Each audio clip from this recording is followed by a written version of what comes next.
On my birthday, Corin Duan posted a photo with his female secretary, both of them wearing matching couple rings. Work partners are also life partners. I commented, a perfect match. Corin immediately called me, furiously accusing me of being out of my mind and not being able to take a joke. Before hanging up, he comforted the sobbing secretary in a soft voice. In the past, I would have rushed over in a hysterical fit, making a scene for everyone to laugh at. But this time, I felt calm, completely unbothered. Chapter 1. When Corin returned home, I was making breakfast. Yesterday was my birthday. He said he would come back to celebrate with me, so I left work early and prepared a whole table of dishes. But even by midnight, he never showed up. If it weren't for that photo, I would have kept waiting foolishly. When I brought the sandwich to the table, he asked, "Where's mine?" I was taken aback. "Didn't you eat?" I thought Christine would have made him breakfast, so I didn't prepare his portion. He glanced at my plate and sneered, "This trash isn't worth eating anyway." In the past, hearing this would have made me very upset, eager to argue. But now, I simply nodded.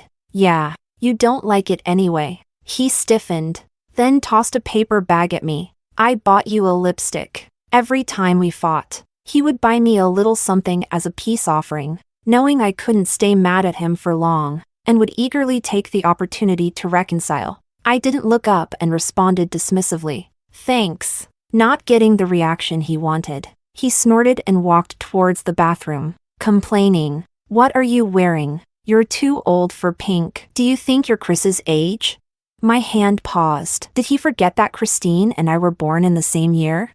While clearing the table, Corin's phone, left on the table, received a message from Cute Chris. "Corin, thank you for being with me yesterday. I feel much better." I glanced at it, then looked away, but was suddenly yanked back, slamming into the wall with a stifled groan. A furious shout followed. "Hannah, who the hell gave you permission to look at my phone?" I paled, clutching my shoulder. It felt dislocated. After replying to the message, Corin noticed my face, drenched in cold sweat, and frowned. It was just a light bump. No need to overreact. Before I could speak, he impatiently added, Fine. I'm sorry. I'll drive you to work later, okay?"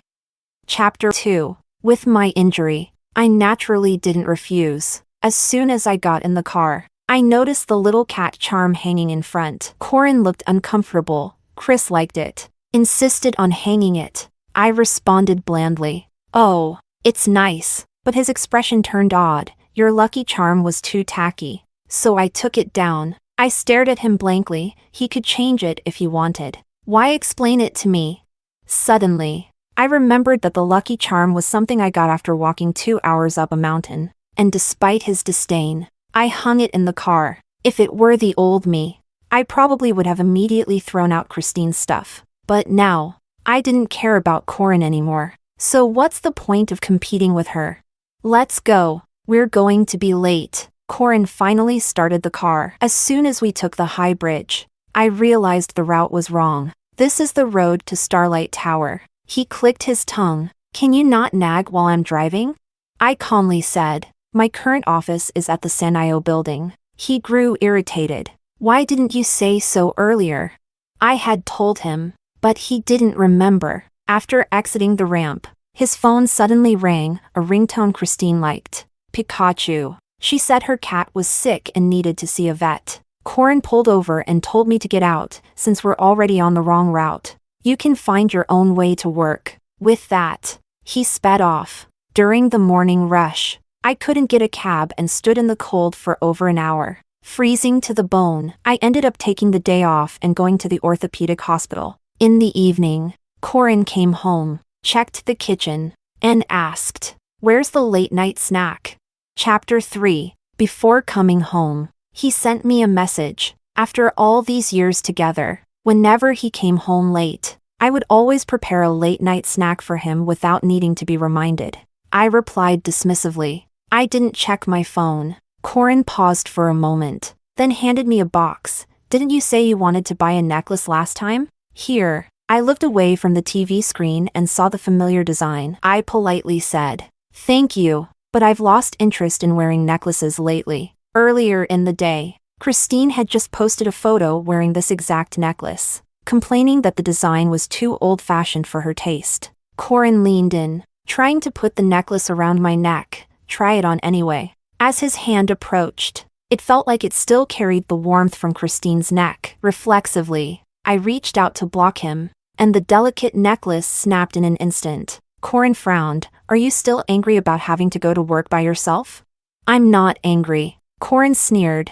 Don't pretend you're not angry. Hannah, I know you too well. You've always been petty. Unlike Chris, who's so magnanimous. I grew up reading people's expressions. Sensitive by nature. Every time we argued, Corin would mock me for being petty. When I broke down crying hysterically, he would calmly watch from the sidelines, amused. But this time, he was going to be disappointed. I simply turned my gaze away indifferently. You're right. After watching TV for a while longer, I got up to gather my things and head out. Corin taunted. What? Running away from home again?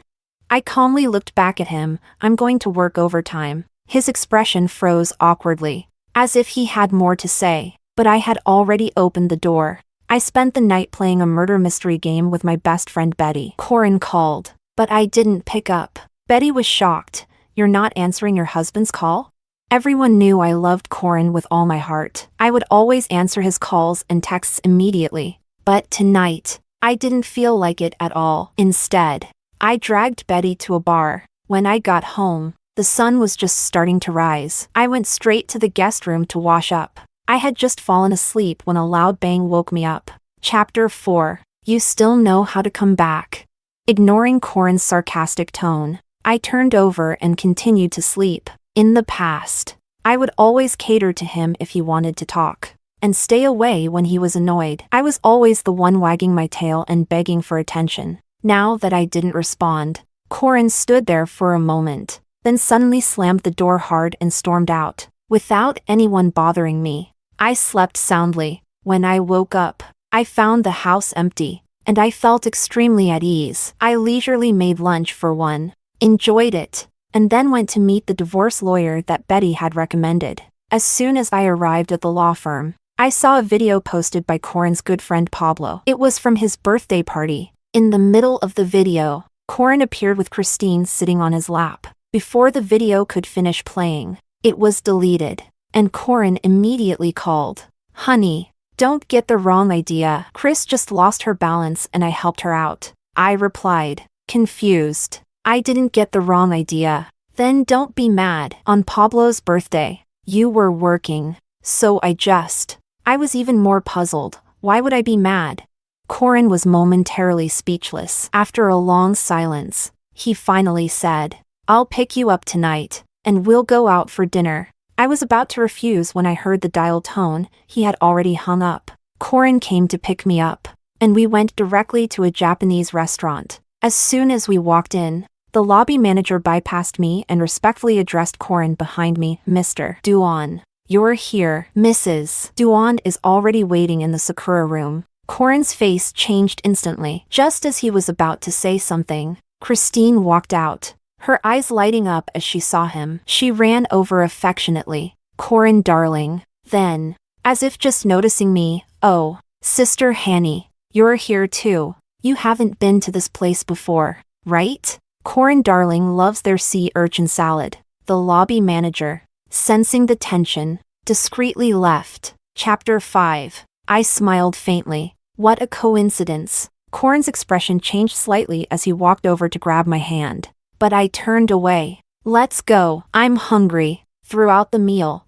Corin was distracted, frequently glancing at me, offering dishes, and making introductions. I occasionally responded with a few perfunctory words, but eventually, I sighed. Just focus on eating. Midway through the meal, the restaurant owner came over to chat, and I realized that this place was owned by Marco, one of Corin's friends. Marco apologized to me, saying that the waiter was inexperienced and had mistaken someone. I knew this was his way of explaining for Corin. His friends were very loyal, always covering for him. I smiled slightly. It's not a big deal. I appreciate you coming all the way here. Seeing that I didn't make a scene, Marco seemed a bit surprised. After a few more casual words, he left. After finishing the meal, I went to the restroom, and when I returned, I saw Corin holding a drunk Christine with a look of affection. Last year, I also got drunk at a work event. My colleague called Corin using my phone,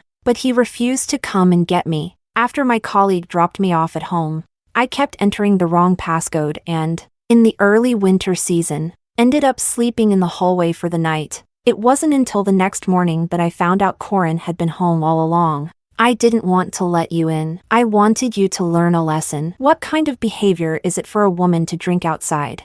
Thinking of this, I went back to the private room, grabbed my bag, and left. As soon as I got home, Corin's call came through. Hannah, are you crazy? You left without saying a word?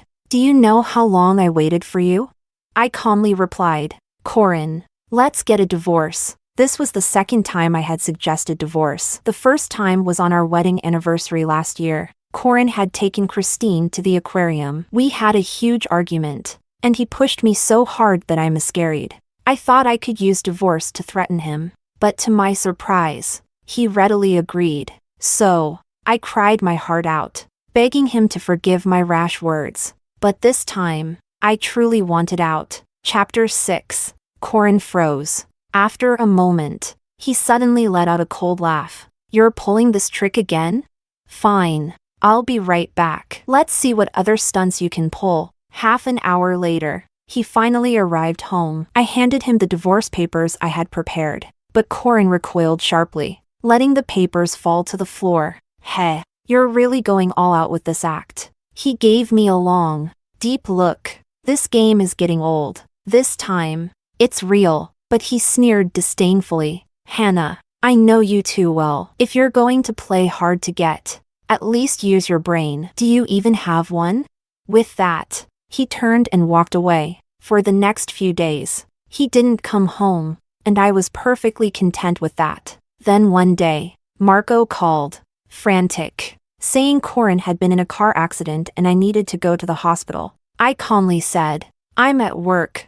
I can't go. If he really needs someone to take care of him, ask Christine. After all, he doesn't want to see me anyway. He'd probably be happier with Christine there. But when I got off work, I found the person who was supposed to be in the hospital sitting at home, completely unharmed, though his expression was sour. When he saw me come in, he washed some fruit and brought it over to me. Every day after that, with a sour face, he made me breakfast and drove me to and from work. I couldn't stand it anymore. If you really don't enjoy eating with me, don't force yourself. You're ruining my appetite too. He froze for a moment, his face darkening even more, and said stiffly, I'm not forcing myself. Then he lowered his head to refresh his social media, probably waiting for me to post something about how he's being nice to me, like I used to.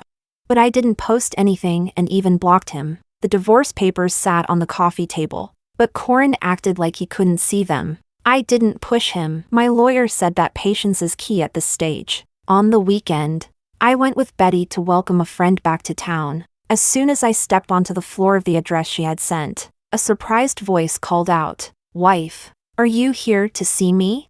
Chapter 7. My appearance made Corin overjoyed. He smiled and put his arm around me. Everyone's here. Let's say hello and then head home. Before I could refuse, he had already taken me to the private room. The door opened, and the voices inside became audible. Pablo and Marco were both addressing Christine, calling her little sister-in-law. The last time I heard this title was last year when Pablo asked Corin to take the little sister-in-law to his winery. On the way back, I joked with him, being called little sister-in-law makes me feel like I'm so much younger. Corin, however, snapped at me irritably. How annoying! How old are you? Do you have any sense? Stop pretending to be young. You're crazy.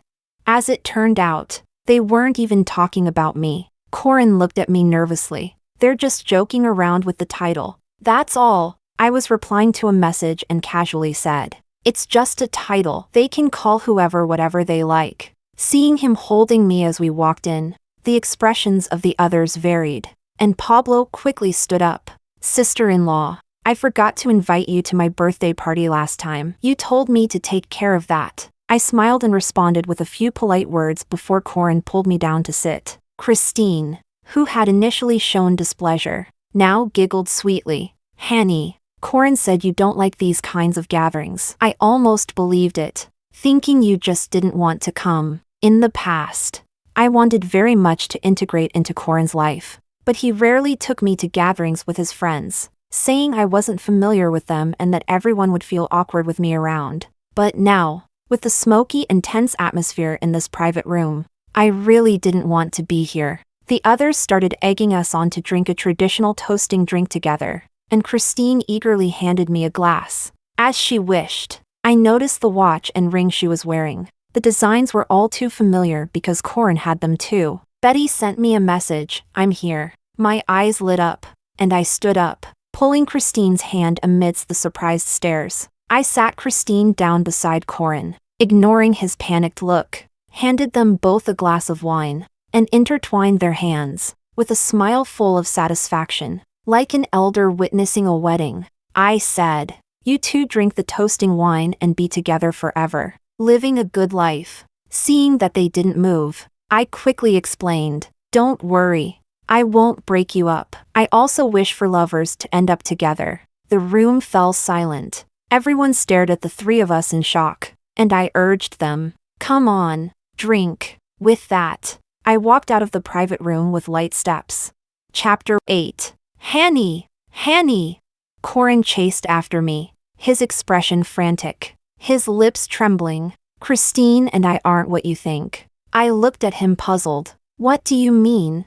He stammered, struggling to explain. There's nothing between us, really. You have to believe me. He lifted his hand, took off the watch, and threw it to the ground, then pulled off the ring. His fingers rubbed raw. These were just for fun. They don't mean anything. Look. I threw them away. He clung desperately to my arm, just as I had when I saw him accompanying Christine to the gynecologist. Back then, I had clung to him tightly, thinking I could hold on to his heart that way. But he had frowned in disgust, pushed me away, and snapped. Can you behave yourself in public?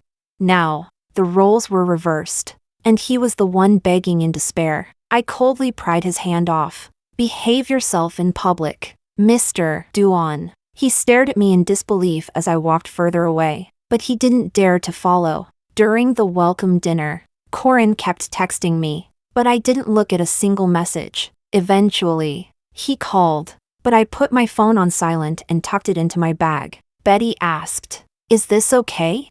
I smiled calmly. He doesn't matter. Let's not let him ruin our good mood. As I walked out of the private room, a figure leaning against the wall at the door brightened up. "Hanny, I'll take you home." I shook my head and kept walking. "No need. I have another event with my friends." Corin followed closely, his tone pleading. "Then send me the address. I'll come pick you up." I said nothing and walked out. On the way, I finally checked the messages he had sent earlier. There were more than a dozen. First asking when I'd be done so we could go home together. Then he asked if I had brought any hangover medicine and said he went out to buy some yogurt, asking if he could bring it to me. Finally, he said he was waiting at the door and that I'd see him when I came out. When we left the restaurant, Betty said goodbye, and Maxwell and I headed back to the orphanage. Chapter 9. That night, Maxwell and I stayed at the orphanage. Corin went crazy, sending me dozens of messages and making over 10 calls. I finally answered when I woke up. He sounded anxious yet cautious. "Hanny, are you still not done?" At that moment, there was a knock on the door, and Maxwell called me out for breakfast. Corin was silent for a moment, then spoke again, his voice strained. "Is it that man from yesterday?" I suddenly remembered that he had never met Maxwell. "Yes." His voice trembled, and his breathing grew rapid. "Where are you? I'll come pick you up." I replied coldly, fabricating a lie. "At Betty's house." Corin hesitated briefly before speaking with difficulty. "I'm right outside Betty's house. She just left." I clicked my tongue in annoyance. "Are you out of your mind? Do I need to report my whereabouts to you?" He quickly explained, his tone still gentle. I worry about you. Hanny, just tell me where you are, and I'll come get you. The orphanage. He hesitated and asked where the orphanage was. My patience ran out, and I hung up. Somehow, he managed to find me. Just as I stepped out of the orphanage, Corin was already waiting at the entrance, his eyes warily watching Maxwell. Maxwell shrugged indifferently and walked towards his car. Corin eagerly opened the passenger door for me, but I glanced at it and chose to sit in the back. On the dashboard in front of the passenger seat was a black lace camisole. Corin's pupils contracted as he hastily threw it out of the car. Stammering, Chris borrowed my car to change clothes. We didn't do anything. Hanny, I closed my eyes and interrupted him. Stop talking. Hanny, I opened my eyes and said calmly, I genuinely feel a bit sick. His face turned pale instantly, and I added with satisfaction, I ate too much and my stomach's upset. Let's go. He stood there, processing my words, unsure if I was being serious or not, before hesitantly getting into the car and starting the engine. Capitulo 10. When we got home, I went to the study to work overtime. When I came out, Corin had already prepared 2 dishes and a soup. Corin's cooking skills are better than mine. In the past, what I looked forward to most was him cooking a meal for me on my birthday. But that never happened. Whenever I brought it up, he would impatiently say, You're an orphan, not some spoiled princess. Why do you need someone to cater to you? So pretentious. If you want to eat, cook for yourself. It's not like you can't take care of yourself. But Christine often posted pictures of the bento boxes he made with love. Once, he left a bento box on the table, and I thought it was for me, so I took it. That night, when we got home, he grabbed a handful of the uneaten bento and shoved it into my mouth. You really want to eat my cooking? Eat it! You look like a beggar. Eat, eat, eat. Why don't you just choke on it?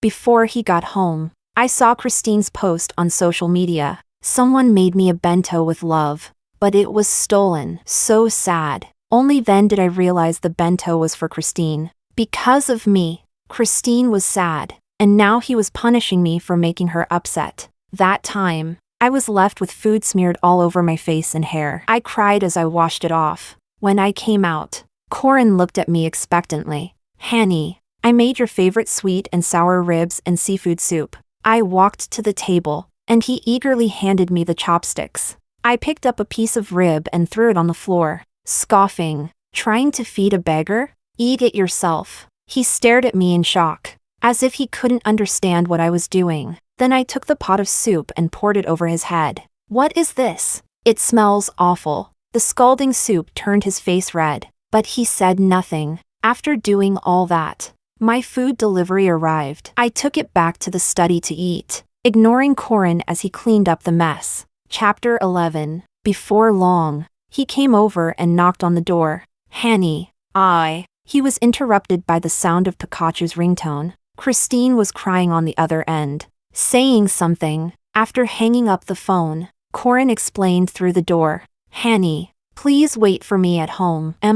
Christine is being troubled by a client, and it's related to company business. I need to go resolve it. I'll clean up the mess on the floor when I get back, and I'll bring you your favorite cheesecake. I responded perfunctorily, put on my headphones, and listened to Betty talking on the other side, waiting for a long time without receiving any other response from me. Corin finally hurriedly left, slamming the door behind him. After confirming the travel itinerary with Betty, I grabbed the luggage I had already packed and headed straight to the airport, sending Corin a message on the way. The divorce agreement is on the coffee table. Please sign it as soon as possible. After nearly 10 hours of flight, I landed and received a few text messages. One from a colleague, your husband came to the office looking for you. Didn't you tell him you took leave?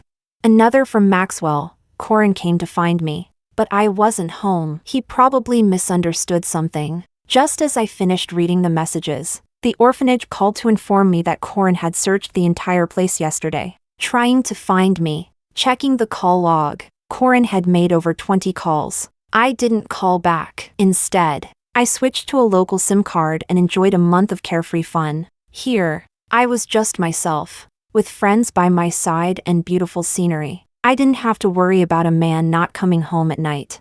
didn't have to be heartbroken over his cold words, and didn't have to lose myself just to please him.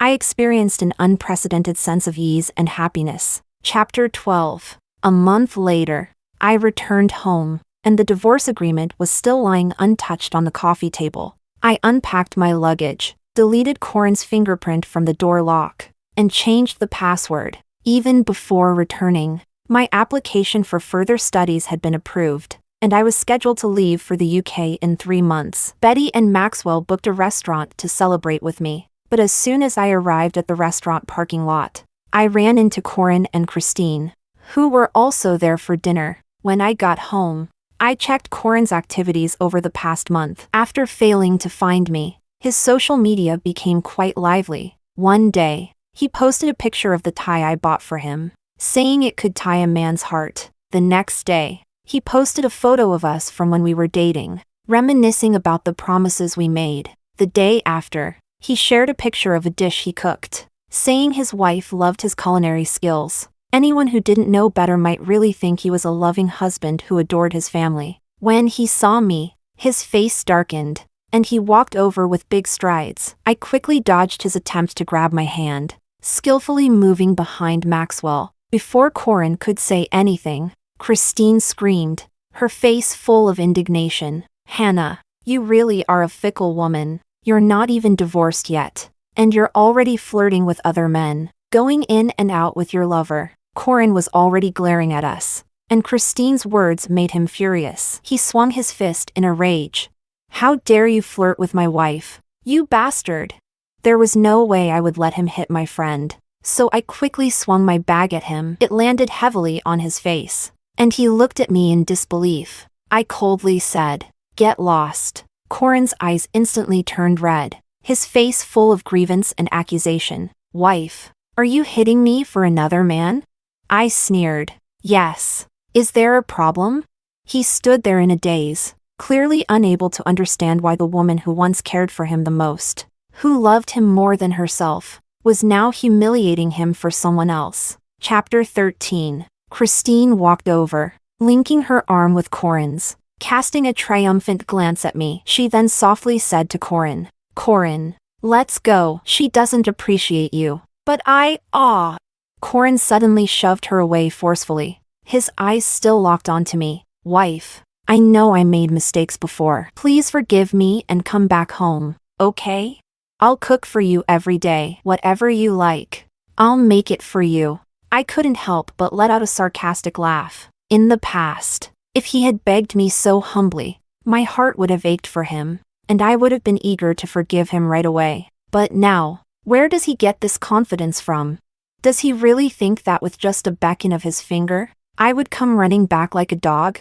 "Corin, if you don't want me to take legal action, sign the divorce papers quickly. I'm sure you wouldn't want such a small matter to affect your image." With that, I took Maxwell and Betty into the restaurant. Corin walked in with a grim face, and Christine hurried to follow him but didn't dare to hold his hand again. They entered the private room next to ours, but the partition didn't block sound. Just as Betty raised her glass to wish me success in my studies, the sound of a glass shattering came from next door. Before I could say anything, I heard Corin yell, "Get out! Don't touch me!" The waiter went in to check, but no one responded. Shortly after, the sound of hurried footsteps gradually faded away. Not even 10 minutes later, everything went completely silent next door. That night, Corin couldn't get in, and he pounded on the door furiously, shouting without any regard for his image. I called security and the police, and only then did things quiet down outside. However, the divorce papers still weren't sent to me, so I had my lawyer file a lawsuit. Chapter 14. 3 months later, I went to the UK to attend a training course at the company's headquarters. A week later, I saw Corin downstairs at my residence, looking exhausted. It was drizzling, but he didn't have an umbrella, standing there as the rain soaked his hair and clothes. Some colleagues felt sorry for him and asked me what to do. I calmly told them not to interfere, and that whoever decided to help would have to take responsibility for him. I wanted no part of it. So, for the next week, everyone in the building saw Corin standing in the rain day after day until his face turned bright red, and he collapsed on the ground. The The team leader, unable to bear it any longer, finally sent him to the hospital. When he tried to pay for Corin's medical expenses, I stopped him in time and called Corin's parents. That wealthy couple arrived in the UK quickly, and when they saw me, their expressions were very unpleasant. They never liked me anyway. If it weren't for Corin insisting on marrying me, how could an orphan with no background and average qualifications ever marry into such a rich family? Corin and I didn't have a wedding. Besides a few of his friends and immediate family, no one knew we were married. It wasn't that I hadn't protested, but Corin held me close and explained, "My parents can't accept it right now. If we hold a wedding, they'll get angry, and that will only make their impression of you worse." I was completely focused on him and thought he was considering my feelings. But no ring either? Corin paused, then reassured me, "When my parents accept it and we have the wedding, I'll personally put the ring on your finger. Won't that be even better? If I just buy you any ring now, I'd feel like I'm wronging you." I believed him without hesitation. It wasn't until he and Christine wore matching rings that I realized how foolish I had been. Chapter 15. Mrs. Duan walked over and took my hand. "Hanny, I know you've been wrong these past few years. Now that Corin has changed for the better, please forgive him." Her eyes still held traces of disdain and dissatisfaction. Yet she humbled herself to persuade me, only to temporarily placate me and prevent me from hurting their precious son. I let out a soft laugh and pretended to agree. Only then did Mr. and Mrs. Duan leave the hospital. Satisfied, I entered the hospital room alone. Corin was already awake, gazing at me with eager eyes. "When you're well enough, go back home. Don't cause me any more trouble here." I turned to leave, but behind me, I heard a thud as Corin fell off the bed. "Hanny!" His eyes were red, his face pale, and his voice was filled with pleading. "Hanny, I know I've made mistakes. Can you forgive me? I've already deleted Christine's contact information. She's no longer my employee either. Could you?" I interrupted him, coldly saying, "It's unnecessary. I had already known about this." On the third day in the UK, Betty sent me a video of Christine publicly accusing Corin of harassing her under the guise of his position, along with numerous pieces of evidence. The Duan family had filed a lawsuit against Christine, presenting evidence and accusing her of defamation and extortion. She had already been detained. This pair of despicable people was indeed a perfect match. I looked at him with indifference, feeling a wave of nausea in my stomach. "Corin, whether or not there was Christine, you alone are enough to disgust me." He awkwardly sat up, leaning against the bed, his voice trembling. "Hanny, I know you think I loved Christine, but I truly didn't." "Fine. If you don't believe me, I'll prove it to you." He picked up the fruit knife from the bedside table and stabbed it into his chest. Blood quickly spread. Chapter 16. Hanny. "I'm cutting out my heart, to show you." His already pale face turned ghostly white, and beads of sweat as large as pearls dripped from his face onto the floor. He gasped for breath, moving slowly as he crawled on his knees toward me, grabbing onto my ankle. "Hanny, please, have pity on me again. Didn't you love me? Hanny, look. I've proven it." I stared coldly at him for a moment. "Corin, it's a shame you didn't pursue acting. You've convinced even yourself with this performance, haven't you?" The blood continued to flow, and I turned my head, calling loudly for the doctors. In the ensuing chaos, Mr. and Mrs. Duan rushed back, but they had no time to blame me. They were too anxious about their son. Corin was eventually saved. Weakly, he told his parents, "If you dare to bully Hanny, I'll stab myself again." I found it ridiculous and left the hospital. Mrs. Duan called me several times, asking me to visit Corin in the hospital, but I decisively refused. A few days later, Corin appeared in front of my building wearing a hospital gown. When he saw me return, he stumbled after me. "Hanny." I walked straight ahead, pretending he didn't exist. He followed me into the elevator, but I left him outside when the doors closed. The next day, he showed up again. I called Mrs. Duan, and she hurried over to take him away. After 6 months of training, I returned to my country and was promoted to department manager. Betty and Maxwell prepared a big cake to celebrate at my home. Just as I finished cutting the cake, the doorbell rang. It's probably the delivery. I went to open the door, but standing there was Corin. He had lost a lot of weight during this time. Upon seeing me, he forced a smile. "Hanny, I heard you got promoted. I'm here to congratulate you." Maxwell walked out and wrapped an arm around my shoulder. "Who is it?" Chapter 17. Corin's face turned pale, as if he had suddenly lost his voice. After a long pause, he finally spoke, his voice hoarse. "Can I come in to celebrate with you?" Maxwell generously stepped aside. "Of course you can, Mr. Duan. Please come in." Corin's steps were unsteady as he took off his shoes, but he couldn't find the familiar pair of slippers. Maxwell handed him a pair of disposable slippers. "Sorry, we don't have any extra slippers at home." Corin didn't stay long before leaving in a daze. Shortly after he left, he called me, "Hanny. I know, there's nothing between you and Maxwell. You're just angry with me." Cough, cough. Beep, beep, beep. The call abruptly ended, and I glanced at my phone, puzzled, but didn't think much of it. About half an hour later, another call came in. "Hello, this is the city's third hospital. Are you a relative of Mr. Corin? He's been in a car accident and is currently undergoing emergency treatment. Please come as soon as possible." The chaotic sounds of the emergency room on the other end brought back memories of this time last year when Corin had left me on the ground to accompany Christine to the aquarium. After he left, I had severe abdominal pain, and the floor was covered in blood. While waiting for the ambulance, I called him, crying, begging him to come back, but he impatiently replied, "What can I do if I go back? I'm not a doctor." "Why are you so melodramatic? Always crying. Stop bothering me." When I tried calling him again, I got the phone turned off message. After my surgery, I saw Christine's post, a picture of her and Corin standing by the jellyfish tank, their faces pressed close together. As the memory resurfaced, the doctor on the other end asked again. I smiled. "Sorry, you've got the wrong number. I don't know the person you're talking about." Chapter 18. After a long, 10-month divorce battle, it finally ended.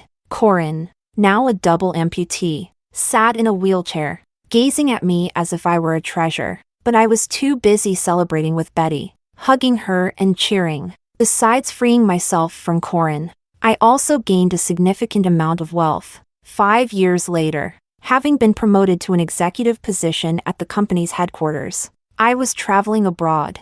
Betty called. "Hanny, Corin committed suicide this morning." I opened the news page and saw the Duan Group's obituary. After enduring long-term depression and physical pain, he passed away. On social media, a trending video showed Christine, just released from prison, live streaming while gloating. "The bastard finally died. Ha ha ha ha." Her laughter was abruptly cut off as she was hit and thrown across the street, with her phone crashing to the ground. I turned off my phone and looked at the Skogafoss waterfall in front of me, feeling an immense sense of peace. These people no longer had anything to do with me.